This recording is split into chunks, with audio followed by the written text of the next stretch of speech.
Tahun 2022 menjadi tahun optimis diiringi kewaspadaan dalam melanjutkan pemulihan ekonomi. Pemulihan kesehatan dan perekonomian. Pemulihan di tengah pandemi COVID-19. Potensi menjadi sumber pertumbuhan ekonomi. Tak terhenti dari tantangan pandemi yang mulai mereda, tahun 2022 dihadapkan pada tantangan global baik dari sisi ekonomi, geopolitik, maupun keuangan.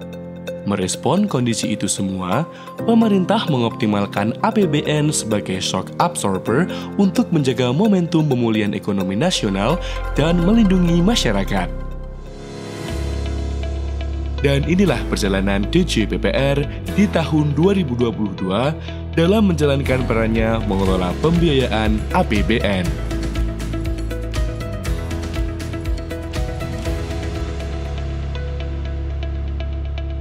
Secara umum, kinerja APBN tetap terjaga dan tren pemulihan terus berlangsung. Pembiayaan APBN melalui utang dapat berjalan terkendali sesuai dengan strategi pembiayaan APBN di tahun 2022 yang mengedepankan pengelolaan utang yang prudent, oportunistik, dan terukur.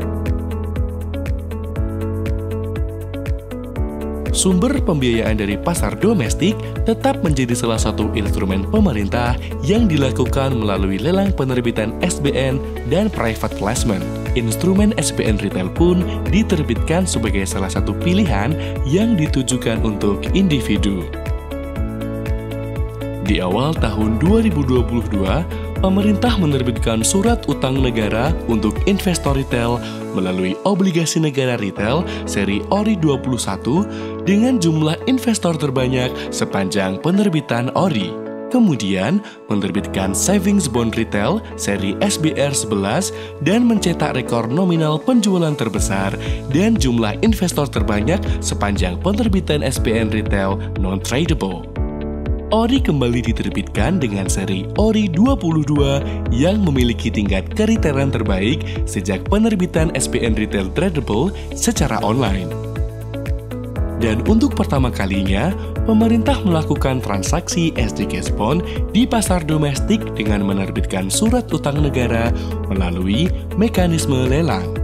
Ini merupakan salah satu bentuk dukungan pembiayaan yang berkelanjutan terhadap pencapaian Sustainable Development Goals.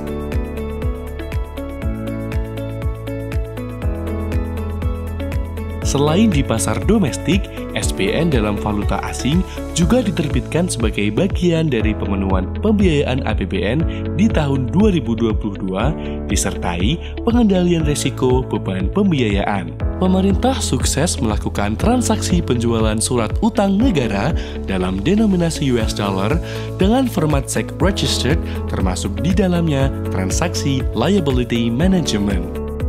Di tahun 2022, pemerintah juga kembali sukses menerbitkan surat utang negara berdenominasi yen Jepang atau samurai bonds meski di tengah kondisi pasar keuangan yang masih volatile.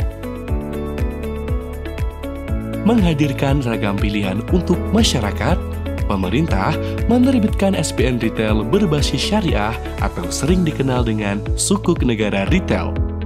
SBSN Retail pertama di tahun 2022 adalah Sukuk Retail seri SR16 dengan antusias yang cukup tinggi mencakup investor dari seluruh provinsi di Indonesia.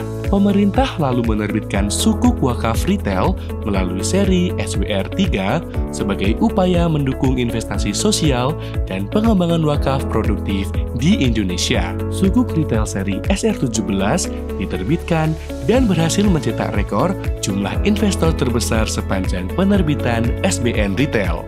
Krim Sukuk Retail pun kembali hadir di tahun 2022 dengan seri ST9 dan menjadi penerbitan terbesar sepanjang sejarah penerbitan SBSN Retail Non-Tradable.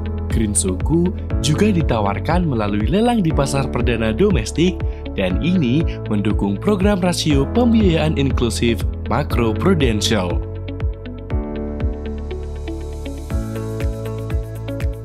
Selain di domestik, pemerintah juga menerbitkan sukuk global dengan nilai terbesar sepanjang sejarah transaksi sukuk global yang diterbitkan Indonesia. Selain itu, dalam menjalankan komitmen pembiayaan perubahan iklim, terdapat seri yang diterbitkan dalam format green sukuk dengan jangka waktu selama 10 tahun.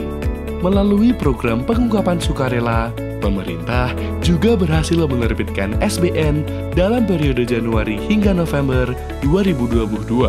Program ini diperuntukkan bagi wajib pajak yang mengungkapkan dan mengalihkan hartanya kepada investasi dalam bentuk SUN dan SBSN sebagai bentuk kesempatan bagi wajib pajak tersebut dalam melaporkan kewajiban perpajakannya yang belum terpenuhi. Selain menerbitkan surat berharga negara, pemerintah juga memanfaatkan pinjaman sebagai sumber pembiayaan APBN. Melalui Development Partners Forum 2022, penyelesaian transaksi penarikan dan pembayaran pinjaman, serta apresiasi kepada stakeholder dalam dan luar negeri diberikan, sehingga dapat memberikan manfaat yang berkelanjutan.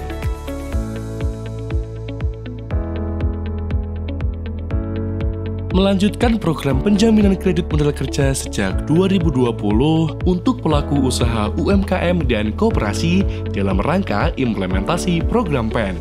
Pemerintah melanjutkan keberhasilan program penjaminan kredit modal kerja dengan menerbitkan 2 PMK baru dan menyempurnakan proses bisnis pemberian jaminan pada tahun 2022. Sebagai aksi nyata dalam mengarus utamakan standar environmental, social, governance atau ESG ke dalam dukungan pemerintah untuk pembiayaan infrastruktur, DJPPR telah menyusun framework dan manual ESG untuk diimplementasikan ke dalam penyiapan proyek infrastruktur.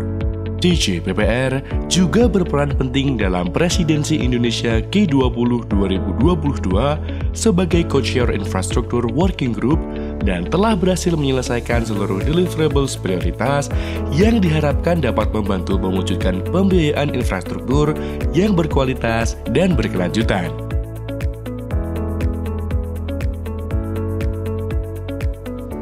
Selain menjalankan perannya dalam pengelolaan pembiayaan dan risiko keuangan, DJPPR juga bertanggung jawab menaungi pelaksanaan Lembaga Dana Kerjasama Pembangunan Internasional atau LDKPI dalam mengelola Endowment Fund Dana Kerjasama Pembangunan Internasional. Kabar baik untuk Indonesia. Lembaga rating mengafirmasi bahwa kondisi ekonomi Indonesia lebih aman dibanding beberapa negara di tengah kondisi yang volatile.